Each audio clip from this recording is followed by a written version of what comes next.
Olá pessoal, tudo bem?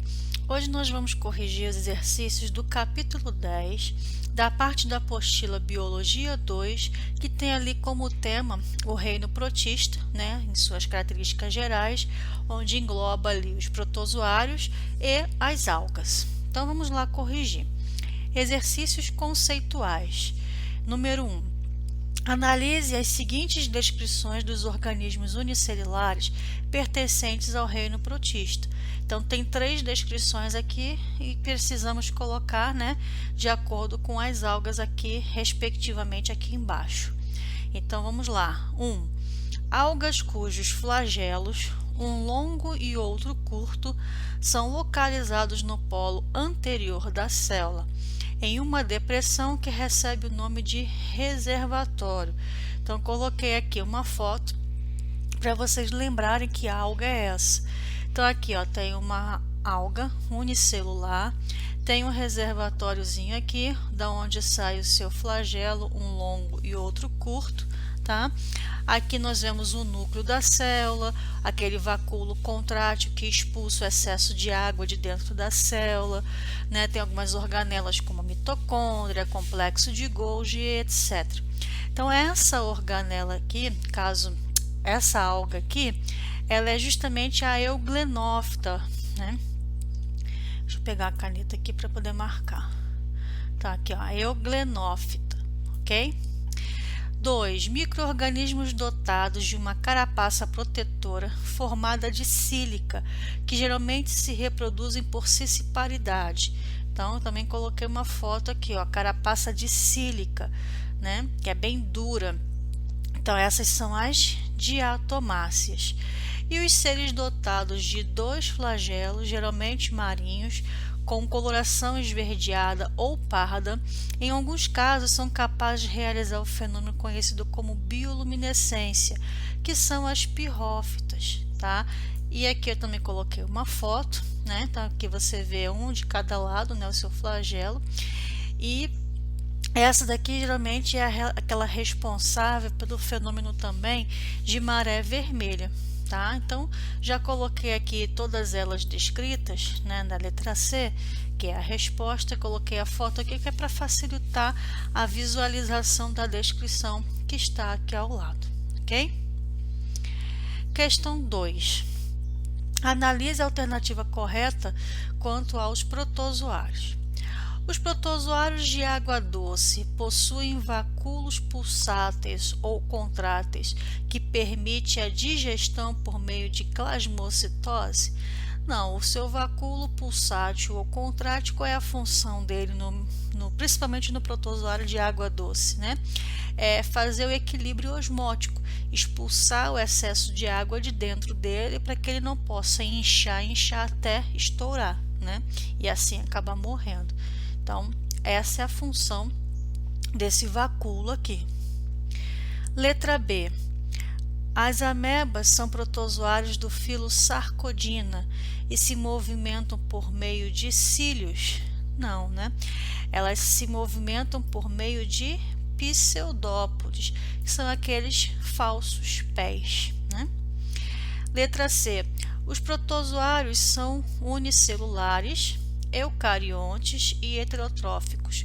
Vivem em água ou no solo, livres ou em associações com outros seres vivos. E sua digestão é intracelular? Certinho, né? Então a resposta aí já é a letra C. Mas vamos ver o que está errado nas outras? Letra D. A reprodução assexuada nas amebas ocorre por esquizogonia, originando 2 células filhas? Não, não é esquizogonia, é por bipartição, né? Uma célula se divide em 2. E a letra E. Os paramécios são protozoários do filo Mastigófora e se locomovem por meio de cílios? Não é do filo Mastigófora, e sim de qual filo? Do filo Ciliófora. Ciliófora, cílios, né? Então tem ali como você fazer uma associação, ok? Então a resposta da 2 é a letra C. 3. A ficologia é o ramo da biologia que estuda as algas, né? Então, dentro da biologia, tem uma matéria, uma cadeia que se chama ficologia, que é onde vai estudar somente as algas, né? A pessoa se especializa só em algas. Analise as proposições abaixo em relação às algas. Então, vamos lá. Vamos ver qual que está correta. No grupo das algas estão as seguintes divisões. Nós temos as algas verdes, que são as clorófitas, as algas pardas, que são as feófitas, e as vermelhas, que são as rodófitas. Certinho, né? Então a número 1 está certa. 2. As algas apresentam um talo por onde passam vasos condutores de seiva. Não, vasos condutores de seiva, que é o xilema e o floema, é de planta, né? É exclusivo de planta. E alga não é uma planta, né? Então, tá errado. 3. A reprodução assexuada das algas pode ocorrer por fragmentação, ou seja, um filamento de alga que desprende e origina outro filamento por mitose? Sim, né? Pode acontecer esse tipo de reprodução também. E a 4. As algas rodófitas possuem um pigmento hemoglobina que é o responsável por sua cor vermelha. Realmente as rodófitas são as algas vermelhas, mas hemoglobina é um pigmento que existe dentro das hemácias, né? São os glóbulos vermelhos presentes aí em alguns animais, né? Que dá a cor vermelha ao sangue. No caso, o que dá a cor vermelha a essas algas é um pigmento chamado ficoiletrina e não hemoglobina, tá? Então, somente a 1 e a 3 é que está correta. Letra C é a resposta, tá? Questão 4, tem aí uma chargezinha, né? Então está escrito assim: é do Comitê de Direitos dos Protozoários. Eles querem saber para que o senhor está usando seus clientes. Aí, né, tem uma questão para a gente completar. Eu até já coloquei aqui, né? Então, o cartoon anterior refere-se aos protozoários, seres unicelulares que servem como bons indicadores da qualidade do meio ambiente. Os protozoários são, em sua maioria, seres heterotróficos, né, de vida livre e também aquático, tá? Então, a resposta unicelular, heterotrófico e aquático, letra B. Questão 5. Analise as afirmações abaixo. Então, vamos lá. Algas são seres fotossintéticos conhecidos como plantas do mar e por esse motivo pertence ao reino plantê? Não, né? Existe aí o reino protista que abriga as algas e os protozoários e elas não são plantas, né? Mesmo que tenha sido conhecida como plantas do mar, mas não são plantas, não pertence ao reino plantê, tá? Cuidado para não confundir isso. 2. As algas são responsáveis pela maior parte do gás oxigênio liberado diariamente na biosfera? Sim, né? Tem gente que fala que a Amazônia é o pulmão do mundo. Errado. As algas, por terem grande quantidade, porque existe muito mais oceano e mar do que terra no planeta, né? Em vez de ser chamado planeta Terra, deveria ser até chamado de planeta Água, né? Que tem até uma música aí antiga do Guilherme Arantes que fala isso. E que são as algas, sim, que são responsáveis por a maior parte do oxigênio do planeta. Elas é que são consideradas, sim, o pulmão do mundo, tá? E a 3. Quando há um desequilíbrio dos fatores ambientais, as algas podem se multiplicar descontroladamente por meio de florações? Sim, né? Acontece ali o efeito de floração que depois, né, vira ali a eutrofização. Então aqui está certo, é a 2 e a 3, né, que é a letra C. Agora os exercícios contextualizados. Estudos do fluxo de energia. Um ecossistema demonstra que a alta produtividade dos manguezais está diretamente relacionada às taxas de produção primária líquida e à rápida ciclagem dos nutrientes. Como exemplo de seres vivos encontrados nesse ambiente, temos ali aves, caranguejos, insetos, peixes e algas.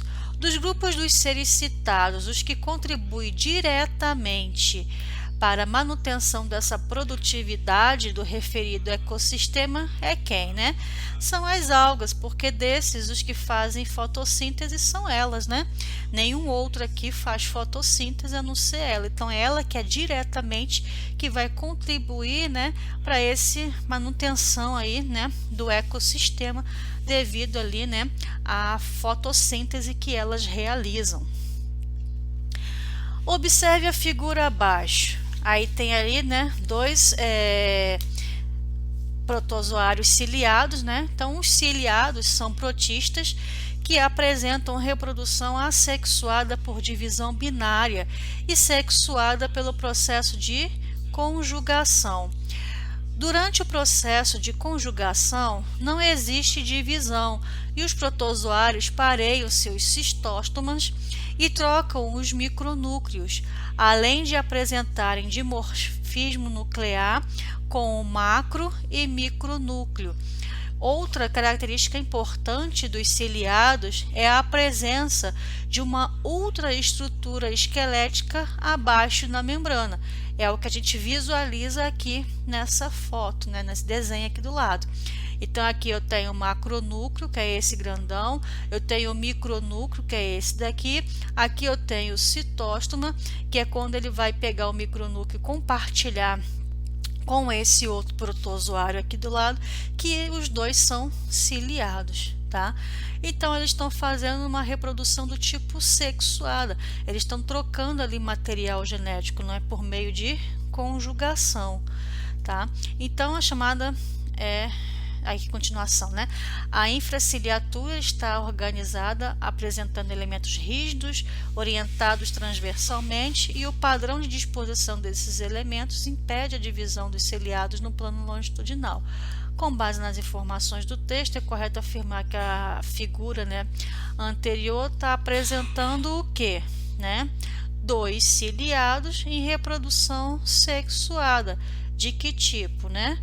A conjugação, tá? Que é esse processo aqui, ó, que tá até inclusive falando aqui, né, no próprio enunciado, ok? Então, aqui é a letra D. 8. A alga deixa água com gosto ruim. Lavar as mãos, tomar banho, beber água ou um simples cafezinho virou um tormento para quase 4 milhões de moradores da região sul e leste de São Paulo. O desconforto é recorrente, basta chegar a época de estiagem e as algas proliferam por causa do excesso de nutrientes nas águas, e tais nutrientes são na realidade esgoto, né? Um problema está relacionado à represa de Guarapiranga, na zona sul, e a alga é uma cianobactéria. A alga é uma cianobactéria? Não, a alga não é uma cianobactéria, são coisas diferentes, né? Que libera uma toxina chamada geosmina. Cheiro e o sabor aparecem após o tratamento com aplicação do carvão ativado em pó e permanganato de potássio, explicou o gerente da unidade de tratamento de água. Então, aqui tem um equívoco, né? A alga é do reino protista e a cianobactéria é uma bactéria e é do reino Monera. E a alga não é uma cianobactéria, são coisas diferentes. Aqui eu não sei se está escrito errado ou se eles colocaram errado, né? Então seria a alga e uma cianobactéria. Não é, né, uma cianobactéria, tá? Então cuidado também com esses questõezinhas aí. Daria até para anular essa questão se fosse isso, né? Então, algas e cianobactérias são bem diferenciadas evolutivamente. Aqui ele já fala isso, né? Mas tem uma característica comum entre elas, né? Que é justamente o quê? A presença de clorofila, né? Porque tanto a alga como a cianobactéria tem ali a clorofila, por isso elas fazem fotossíntese, né? E com a capacidade de realizar fotossíntese. Sim, as duas têm isso em comum. Lembrando que elas são, né, diferenciadas, cada uma pertence a um reino diferente, né? E algas, por exemplo, elas são eucariontes e cianobactérias são procariontes, tá? Então, não esqueçam disso. Questão 9. A planta encontrada no sapato do suspeito. Esse foi o título de uma reportagem publicada em um jornal. O texto dizia que o sapato foi levado a um especialista do Instituto de Botânica, que identificou a amostra como sendo uma alga clorofícia, ou seja, do tipo verde. Atualmente, as algas não são consideradas como plantas verdadeiras. Por quê? Porque as algas, assim como diferentemente das plantas, né, elas não apresentam tecidos especializados. As plantas têm tecidos especializados em órgãos, né? Nós temos ali quais são os órgãos das plantas, né? A gente ainda vai estudar isso, mas vamos lá. Temos ali as folhas, as raízes, os frutos, as flores, né? Então, tudo isso são órgãos. A alga não tem célula especializada em tecido e nem tecido especializando em órgão, tá? Diferentemente das plantas que tem, ok? Então essa aí é a diferença entre elas, uma das diferenças, tá? Então vai ser aqui a letra C. Questão 10. Algas na Guarapiranga na mira da Sabesp. Proliferação da planta que causa odor e gosto estranho à água pode ser monitorada daqui a 1 ano. Então, ó, mais uma vez, confundindo alga com planta, né? Então, pessoas que nunca estudaram biologia que fazem isso, né? Olha só, do jornal, né? Nas classificações mais usuais, as algas estão colocadas no reino protista, mas durante muito tempo foram classificadas como plantas. Todas as algas e plantas possuem em comum, então, o que elas têm em comum? Capacidade de fazer fotossíntese, utilizando como matéria-prima quem? O gás carbônico e a água, né? Lembra que para fazer fotossíntese, tanto a planta como a alga faz o que? Sequestra gás carbônico da atmosfera, pega a água do ambiente, as plantas pelas raízes e a alga fazendo ali, né, absorção por difusão do local onde ela fica, porque ela sempre fica na água, né, meio aquático, e vai pegar ali a luz do sol, né, a luminosidade através do pigmento clorofila, para assim, né, fazer a fotossíntese e transformar a energia luminosa em energia química, que é o carboidrato, e liberar também oxigênio para a atmosfera, tá?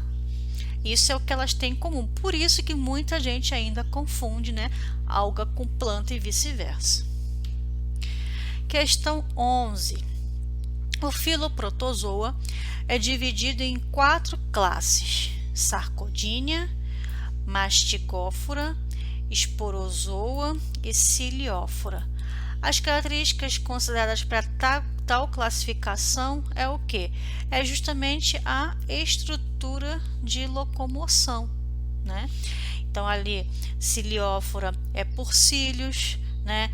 Esporozoa não tem estrutura de locomoção. Aí nós temos ali os flagelos, que é o mastigófora, e o sarcodínia, que é por pseudópodes, tá? Então essa classificaçãozinha aqui é feita por causa da estrutura de locomoção, tá? Questão 12. O aumento da poluição atmosférica, especialmente pelo acúmulo de gases do efeito estufa, como CO2, tem acarretado a elevação da temperatura global. Alguns seres vivos, no entanto, apresentam um metabolismo capaz de fixar esse gás em matéria orgânica.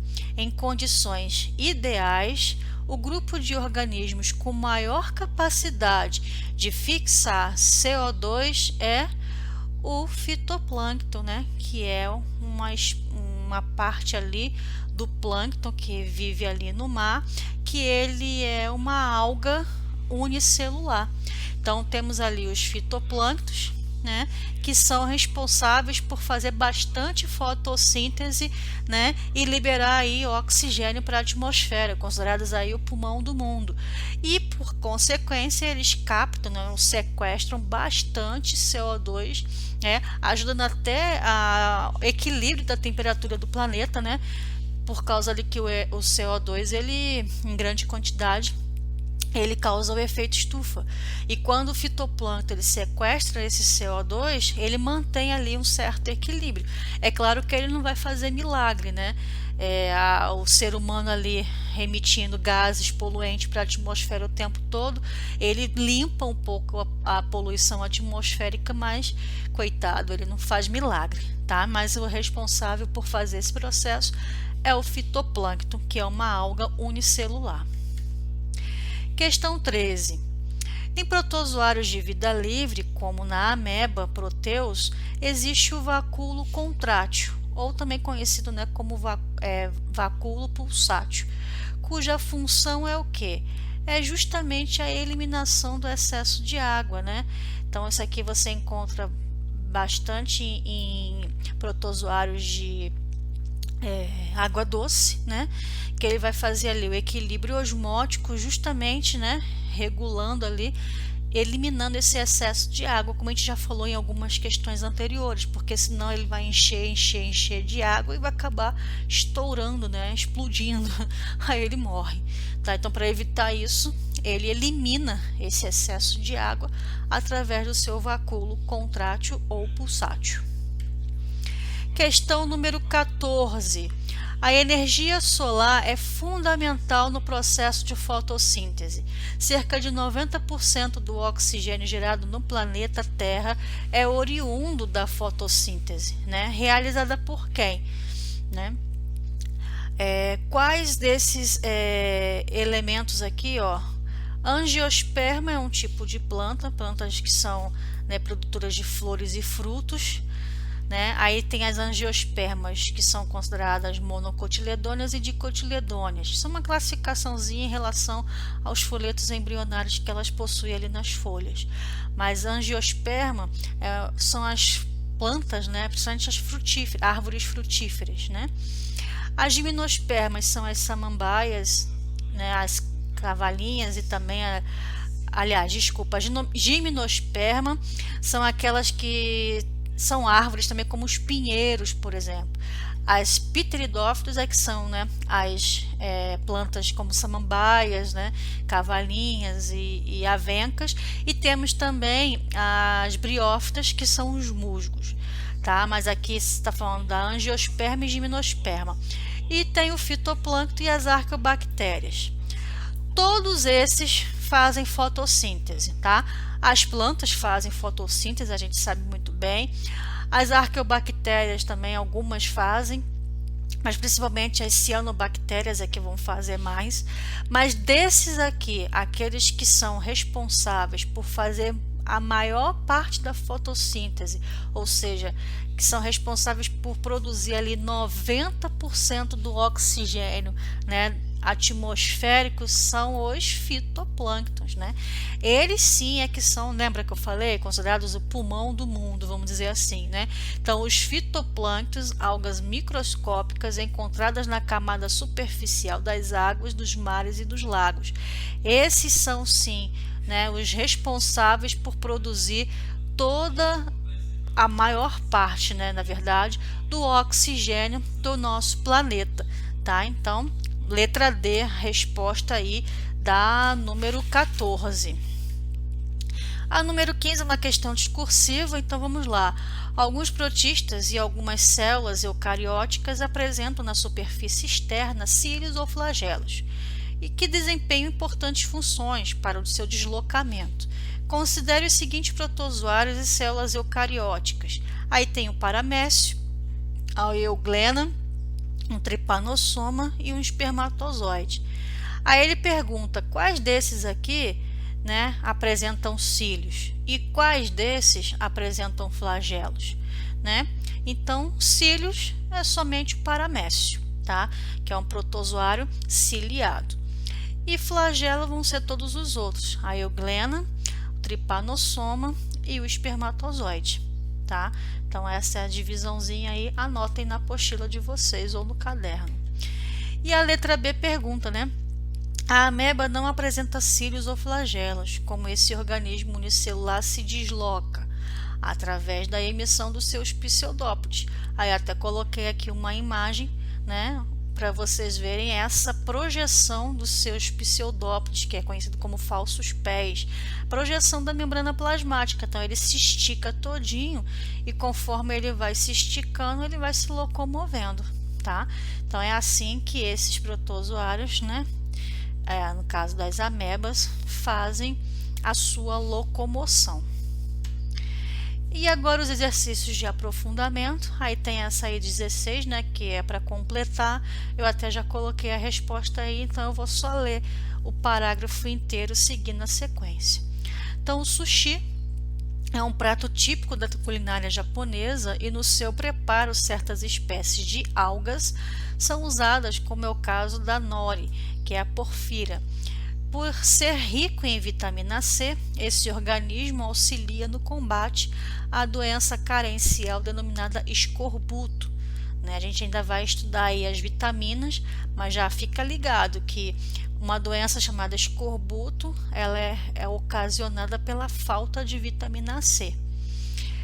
Esse organismo é constituído por células que possuem, envolvendo a membrana plasmática, uma parede celular, formada por uma camada mais interna e rígida de celulose. Então aqui tem uma outra semelhança, né, com as plantas. As plantas também têm parede celular feita de celulose. Por isso que é tanto confuso, né, de pessoas acharem que algas são plantas. E outra mais externa, mucilaginosa, composta dos polissacarídeos agar e carrageano ou carragenina. Entre as características consideradas importantes para a classificação desses organismos, inclui os diferentes tipos de pigmento e substâncias de reserva, né? Aconselho a vocês a fazerem ali um quadrinho com o nome das algas, né, o nome científico, o nome em qual ela é conhecida, tá? Qual pigmento ela tem, ou seja, a sua coloração, se é uma alga verde, uma alga parda, uma alga vermelha, e qual é o pigmento que proporciona isso, né? Por exemplo, na alga vermelha é ficoiretrina, que dá coloração vermelha, tá? E qual é a substância de reserva, se é amido, paramido ou outra substância, porque isso aqui costuma cair bastante na prova do PISME. Tá? Inclusive, eu não me lembro agora qual foi o ano, mas teve um ano que caiu uma questão aberta falando sobre isso. Tá? Então, eles gostam muito de cobrar alga, né, na prova do PISME. E questão 17, para a gente terminar. Certas espécies de algas são capazes de absorver rapidamente compostos inorgânicos presentes na água, acumulando-os durante seu crescimento. Essa capacidade fez com que se pensassem em usá-las como biofiltros para a limpeza de ambientes aquáticos contaminados, removendo, por exemplo, nitrogênio e fósforo de resíduos orgânicos e metais pesados provenientes de rejeitos industriais lançados nas águas. Na técnica do cultivo integrado, animais e algas crescem de forma associada, promovendo maior equilíbrio ecológico. Então, a utilização da técnica do cultivo integrado de animais e algas representa uma proposta favorável a um ecossistema mais equilibrado. Por quê? Então, esse cultivo aí de animais, né, e de algas, né, vai fazer qual efeito? Então, as algas, elas usam esses resíduos nitrogenados aí provenientes do metabolismo dos animais, né, ou também aí de metais pesados e rejeitos que são jogados aí, né, para fazer o que? A síntese de compostos orgânicos e liberar oxigênio para o ambiente, tá?